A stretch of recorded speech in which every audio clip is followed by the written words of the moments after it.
चल देखिए, next topic क्या आपका है, मैग्नेटिक फील्ड लाइंस। तो जस्ट आपको बताया था मैग्नेटिक फील्ड के बारे में बताए थे कि मैग्नेटिक फील्ड क्या होता है, एक मैग्नेट के केस के अराउंड एक स्पेस जहाँ पे मैग्नेटिक फोर्स एक्सपीरियंस करते हैं। अब इस मैग्नेटिक फील्ड को हम लोग चाहते हैं विजुलाइज करना, मैग्नेटिक फील्ड चाहते हैं हम लोग क्या करना, विजुलाइज करना कि किस तरह मैग्नेटिक फोर्स किस सब्सटेंस पे उस पर लग रहा है, नहीं तो उसको हम लोग इमेजरी लाइन से क्या करते हैं, डिनोट करते हैं। It is the imaginary lines that represents the visual representation of the magnetic field। ठीक है, मतलब हम लोग लाइंस के माध्यम से उस मैग्नेटिक फील्ड को विजुलाइज करवाते हैं। ठीक है, that is called magnetic field lines. या दूसरा डिफाइन क्या लिखा हुआ है, the magnetic field lines are the lines drawn in a magnetic field. जो कहाँ ड्रॉ करते हैं हम लोग, मैग्नेटिक फील्ड में ड्रॉ करते हैं। यहाँ आप लिख सकते हो कि हमारा क्या होता है, इमेजिनरी होता है। क्या होता है ये, इमेजिनरी। ये लाइन एक्चुअली में होता नहीं है, हम बस विजुलाइज करा रहे हैं, उसको हम बस समझने के लिए विजुलाइज करवाते हैं कि किस तरह उसका मैग्नेटिक फोर्स किस चीज़ पे एक्ट कर रहा है। ठीक है, तो magnetic lines are the lines are the imaginary lines drawn in a magnetic field along which a north magnetic pole would move, जिसमें कि नॉर्थ मैग्नेटिक पोल मूव कर सकता है। ठीक है, तो what is magnetic field lines, Imagine drawn in a magnetic field along with a non-magnetic pole would. तो ये जो आप देख रहे हो ये क्या हमारा मैग्नेटिक फील्ड लाइंस है। क्या हमारा है, फील्ड लाइंस है। एक मैग्नेट का मैग्नेटिक फील्ड लाइन मतलब कि मैग्नेटिक फोर्स किस तरह एक्ट कर रहा है उसको हम लोग विजुलाइज करते हैं by the help of magnetic field lines. अब हम लोग पढ़ेंगे property of magnetic field lines. तो लिखिएगा first property, properties of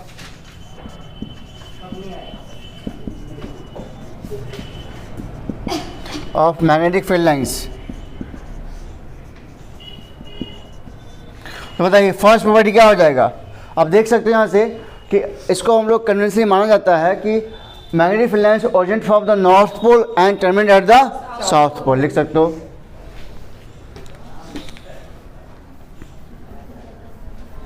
Originate from North Pole and terminate at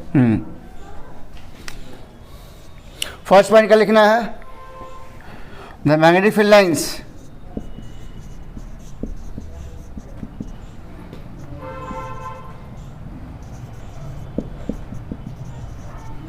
originate from north pole and terminates at south pole। ठीक है, point number second, यहाँ से ओरिजिन होगा और यहाँ से क्या होगा, टर्मिनेट होगा। ठीक है, अब देखो inside the magnet, inside the magnet south to north, very good. Inside the magnet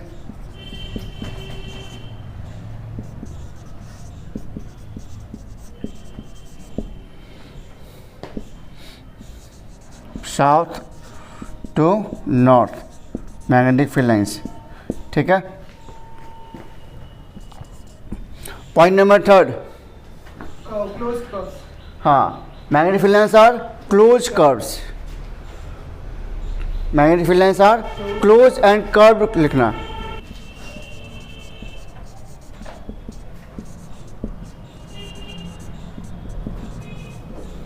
are closed curve.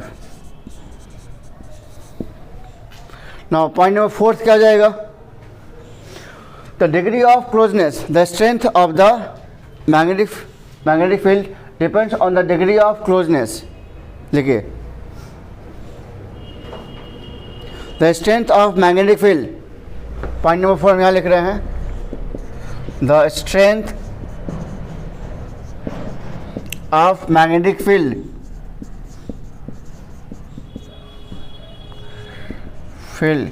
depends on the degree of closeness, degree of closeness of magnetic field lines।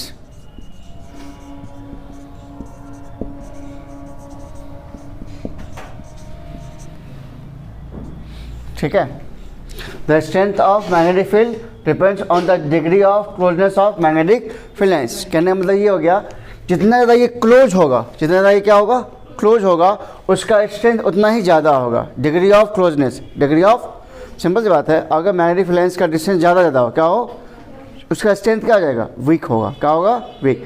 अब मान लो अगर उसके सभी मैग्नेटिक फील्ड लाइंस आपस में हो, बहुत करीब हो, बहुत क्लोज हो, तो उसका स्ट्रेंथ क्या होगा, ज़्यादा होगा।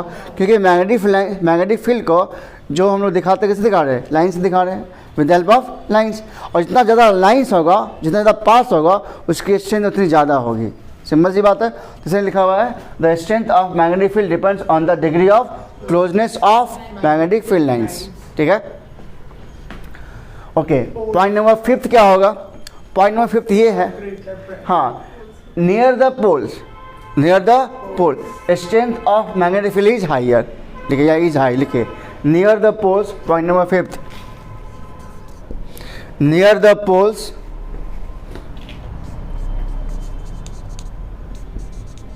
near the poles the strength of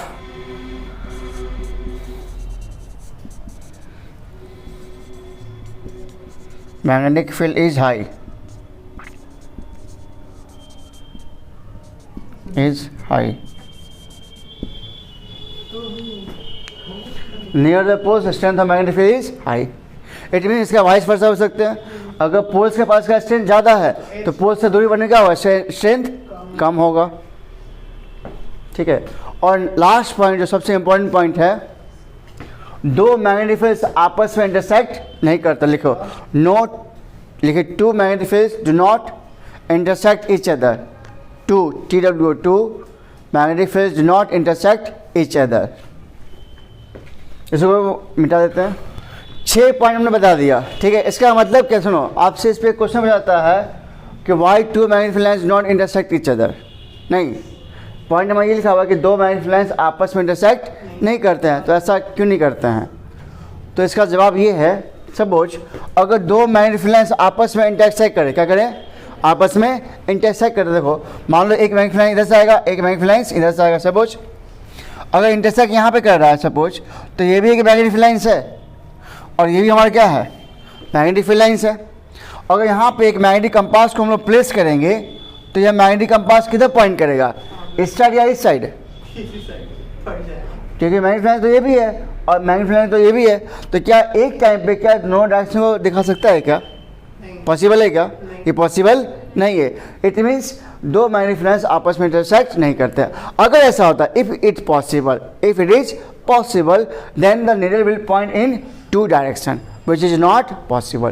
कहने मतलब ये हो गया, अगर दो मैग्नेटिक फील्ड लाइंस आपस में अगर इंटरसेक्ट कर रहे होते तो मैग्नेटिक नीडल को दो डायरेक्शन में दिखाना पड़ता, लेकिन जो कि पॉसिबल नहीं है। इट मीन्स इसका ये क्लियर हो जाता है कि दो मैग्नेटिक फील्ड लाइंस आपस में इंटरसेक्ट करते ही नहीं है। एक बार फिर से हम रिकैप कर लेते हैं। 6 पॉइंट हमने पढ़ा। कितने पॉइंट पढ़ा हमने? तो इसका आंसर क्या लिखोगे? It is not possible because if two magnetic field lines intersect each other the needle will point in two direction. The needle will point in two, which is not possible. लिख लो, लिखना, question बना के लिखना कि why two magnetic field lines not intersect each other। मैं फिर से recap कर लेते हैं फटाफट। देखो, तो आपको सबसे पहले मैं क्या बताया था, मैग्नेटिक फील्ड लाइंस। तो मैग्नेटिक फील्ड लाइंस क्या है, एक मैग्नेटिक फोर्स को हम लोग क्या करते हैं, विजुलाइज करते हैं with the help of magnetic field lines. ये जस्ट क्या है, इमेजिनरी लाइंस होता है। ठीक है, उसका हमने पढ़ा इसका प्रॉपर्टी। क्या पढ़ा? Property of the magnetic field lines. तो हमने फर्स्ट क्या बताया, हाँ, outside the magnet north magnetic field lines originate from the north pole and terminate at the south pole. और point number second, inside the magnet south to north. याद रहेगा सबको? Point number first क्या बताओ? The outside the magnet, the origination from north pole and termination at south pole. It is just by convention है, माना गया है। ठीक है, इसका कुछ हार्ड एंड फास्ट रूल नहीं है, बस माना गया है कि नॉर्थ से ओरिजिन होता है और साउथ पे टर्मिनेट होता है। और इनसाइड क्या होता है, south to north. Point number third बताओ। Closed and curved. हाँ, क्लोज एंड कर्व्ड, मतलब ये अंदर जो होता है इसका ऐसे होता है, ये क्लोज एंड कर्व होता है, ऐसा नहीं कि ये अंत हो गया। ठीक है, ऐसे आ रहा है तो ये ऐसे होगा, क्लोज एंड कर्व। ठीक है, point number fourth, strength of magnetic field depends on the closeness of the हाँ, degree of closeness of magnetic field lines. इसकी जो स्ट्रेंथ है, जितना ज़्यादा मैग्नेटिक फ्लैंस आपस में क्लोज होगा उसकी स्ट्रेंथ उतनी ज़्यादा होगी, क्योंकि इसका स्ट्रेंथ हम लोग दिखा रहे हैं किसके हेल्प से दिखा रहे हैं, मैग्नेटिक फ्लैंस के हेल्प से दिखा रहे हैं। तो इसका जितना ज़्यादा क्लोज होगा या जितना ज़्यादा इसकी संख्या होगी उसका स्ट्रेंथ उतना ही ज़्यादा होगा। Now point number 5, near the pole, the strength of magnetic field line. High, मतलब जहाँ पोल्स है उसके आसपास का स्ट्रेंथ क्या होगा, ज़्यादा होगा, और उससे दूरी पे क्या होगा, उसका स्ट्रेंथ वीक होगा। आपने ये भी देखा होगा, दो मैग्नेट है तो डिस्टेंस पे क्या होता है, उसका स्ट्रेंथ वीक होता है, लेकिन जैसे पास आने बाद क्या होता है, उसका स्ट्रेंथ ज़्यादा होता है। फिल की होगी ना, तो यही बात है कि दो मैग्नेट का पोल्स के पास का स्ट्रेंथ ज़्यादा होगा और इसके दूरी बढ़ने पर इसका स्ट्रेंथ वीक होगा। और लास्ट पॉइंट हमने क्या बताया कि दो मैग्नेटिक फील्ड्स आपस में इंटरसेक्ट नहीं करते हैं। अगर ये इंटरसेक्ट करते, if they intersect then the needle will point in two direction which is not possible. तो इससे क्लियर जाता है कि दो मैग्नेटिक फील्ड्स आपस में इंटरसेक्ट नहीं करते। इतने बात सबको समझ में आया अच्छे से। अब हम पढ़ते हैं pattern of magnetic fields by a straight current carrying conductor, by a circular loop और बाय ए सोलेनॉइड। जस्ट इसमें हम जानेंगे पैटर्न और जाने इसका डायरेक्शन कैसे फाइंड करेंगे। दो ही चीज़ पढ़ना, फर्स्ट जानना है पैटर्न, दूसरा जानना है डायरेक्शन। क्लियर? अब हमको क्या पढ़ना था, pattern of magnetic field by a straight current carrying conductor, by a circular loop और बाय ए सोलेनॉइड। तो first we are discussing with the magnetic field by pattern due to a straight current carrying conductor. अभी तक हमने देखा कि एक current, जब भी हम एक करंट कंडक्टर से करंट पास कराते हैं तो क्या प्रोड्यूस करता है, वो मैग्नेटिक फील्ड को प्रोड्यूस करता है। उस मैग्नेटिक फील्ड का पैटर्न कैसा होगा, एक स्ट्रेट करंट कैरिंग कंडक्टर से। ठीक है, तो इसका हम यहाँ पे देख सकते हैं, हमने यहाँ पे क्या लिया, एक कार्डबोर्ड लिया है। ठीक है, ध्यान से देखो सब लोग, ये हमारा कार्डबोर्ड है। इस कार्डबोर्ड के सेंटर में क्या किया, एक होल किया। ठीक है, और इस होल से हमने एक वायर को पास करा दिया। ठीक है, और इस कार्डबोर्ड पर हमने क्या किया, आयरन फिलिंग्स को हमने स्प्रिंकल कर दिया। क्या किया, आयरन फिलिंग्स हमने स्प्रिंकल कर दिया। उसके बाद इस कंडक्टर हमने सर्किट से ज्वाइन कर दिया और यहाँ से हमने करंट पास कराया। अब यहाँ पे देखो, अभी करंट का जो डायरेक्शन क्या है, अपवर्ड है। क्या लिखा हुआ है, अपवर्ड। तो अभी करंट ऊपर जा रहा है।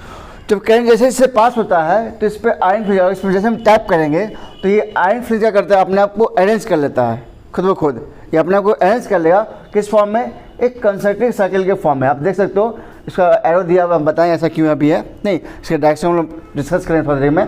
तो ये आयरन फिलिंग्स अपने आप को कंसंट्रिक सर्किल में इस तरह से अरेंज कर लेता है। तो यही इसका पैटर्न है। क्या इसका है, पैटर्न है। क्या पैटर्न है, मतलब अगर एक स्ट्रेट करंट कंडक्टर हो और उससे हम पास कराते हैं करंट को, तो वहाँ पे जो आयरन फिलिंग्स है वो अपने आप को अरेंज करता है किस फॉर्म में, कंसंट्रिक सर्किल के फॉर्म में। इट मीन्स अगर एक स्ट्रेट करंट कंडक्टर है तो मैग्नेटिक फील्ड का पैटर्न कैसा होगा, कंसंट्रिक सर्किल होगा। कैसा होगा, तो हमने नोट पे लिखा है the magnetic field lines are circular in nature. ये कैसा होता है, सर्कुलर होता है। कौन, मैग्नेटिक फील्ड लाइंस। ठीक है, मतलब एक स्ट्रेट करंट कंडक्टर से जो मैग्नेटिक फील्ड जो जनरेट होता है उसका पैटर्न कैसा है, सर्कुलर इन नेचर। और यहाँ पे कैसा बन रहा है, कंसंट्रिक सर्कल। ठीक है, यह पैटर्न है और कुछ खास इसमें नहीं जानना है। हाँ, अब क्या जानना है मुझे, ये जो आप देख रहे हो एरो, मतलब यहाँ पे ऐसे दिया हुआ है, नहीं किस तरह से, ये क्लॉकवाइज या एंटी क्लॉकवाइज हुआ, एंटी क्लॉकवाइज हुआ। अगर मान लो आप सवाल ही कर सकते हो सर अभी करंट जा रहा है ऊपर, नहीं, अगर हम करंट डायरेक्शन चेंज कर दे तो क्या इसके डायरेक्शन में चेंजिंग आ सकेगा, आएगा क्या, बिल्कुल आएगा। ठीक है, तो यहाँ पे दो चीज़ जानना है। पहला जानना है हमको कि इसका पैटर्न कैसा होगा, तो पैटर्न हम जान ही गए कैसा होता है, कंसंट्रिक सर्किल होता है बाकी स्ट्रेट करंट कैरिंग कंडक्टर में। और दूसरा हमें जानना है कि इसका डायरेक्शन कैसे फाइंड करेंगे, नहीं, या डायरेक्शन किस पे डिपेंड करता है, डिपेंड किस पे करता है, करंट पे डिपेंड करता है, करंट के डायरेक्शन पे डिपेंड करता है। तो अभी करंट कहाँ जा रहा है, अपवर्ड, नहीं, तो अभी कैसा जा रहा है, ये एंटी क्लॉकवाइज है। अगर करंट जा रहा है डाउनवर्ड तो क्या जाएगा, क्लॉकवाइज। तो इस डायरेक्शन हम लोग कैसे फाइंड करेंगे, how we find the direction, नहीं, ऑफ मैग्नेटिक फील्ड लाइंस। तो this direction is given by the Maxwell's right hand thumb rule. अब Maxwell right hand thumb rule क्या कहता है, वो कहता है डायरेक्शन को फाइंड करने के लिए, इमेजिन, ज़्यादा सब लोग, imagine you are holding a current conductor in your right hand, in your right hand, and the thumbs point in the direction of current, and the thumb point in the direction of current, and the fingers curves around the conductor give the pattern of magnetic field lines. Simple यही कहलाता है। मतलब maximum right hand thumb rule ये बताता है, यदि आप imagine करो कि आप एक करंट कंडक्टर को अपने राइट हैंड में होल्ड किए हुए हो, आपका थंब करंट की दिशा में होना चाहिए और जो फिंगर है जो कंडक्टर अराउंड रैप होगा नहीं, वो आपके मैग्नेटिक फील्ड को पैटर्न को डायरेक्शन को बताएगा, मैग्नेटिक फील्ड के पैटर्न को बताएगा। समझ गए? तो अब यहाँ पे देखो, अभी फिलहाल यहाँ पे हम लोग इसको यहाँ पे यूज करते हैं। देखो क्या इसका ऐसे है, सेम जा रहा है क्या? देखो देखो ऐसे ना है, ये क्या है? एंटी क्लॉकवाइज है, क्या है? अच्छा, इसको नीचे करो तो आप देखो, तब क्या बन गया? क्लॉकवाइज बन गया। क्या बन जाएगा? क्लॉकवाइज। जैसे आप वो देना तो बोतल देना तो, हाँ। अब देखो यहाँ पे, अगर इस बोतल को हम ओपन करें तो देखो यहाँ ध्यान से देखो, इसको हम ओपन कर रहे हैं, कैसे क्या जा रहा है ये कैसे हो रहा है? एंटी क्लॉकवाइज क्या जा रहा है? ऊपर। तो एंटी क्लॉकवाइज में क्या है? देखो ये एंटी क्लॉकवाइज और डायरेक्शन क्या है इसका? ऊपर। देखो ये एंटी क्लॉकवाइज में क्या जा रहा है? ऊपर जा रहा है। और देखो अब क्या कर रहे हैं? क्या कर रहे हैं? क्लॉकवाइज कहाँ जा रहा है? नीचे। तो जब करंट डायरेक्शन नीचे हो तो क्या बन जाएगा? क्लॉकवाइज बन जाएगा। क्या बन जाएगा? क्लॉकवाइज। इसको हम चाहे डायरेक्शन को चेंज करना, यहाँ से हम चेंज कर सकते हैं, नहीं यहाँ से by changing the reversing this. इसको हम रिवर्स कर दें तो क्या हो जाएगा? करंट इधर से फ्लो होना स्टार्ट हो जाएगा, नहीं, और इसमें ये जो पैटर्न है सभी के सभी इधर से घूमना स्टार्ट हो जाएगा। समझ गए सब लोग? तो आप स्ट्रेट करंट कनेक्टर में आपने दो चीज़ जाना कि इसका पैटर्न कैसा होता है, सर्कुलर होता है मतलब, और या कंसर्वेटिव सर्कल को ये फॉर्म करेगा। और दूसरा आपने क्या जाना, इसका डायरेक्शन हम लोग कैसे फाइंड करेंगे? Maxwell right hand thumb rule से। वो क्या होता है?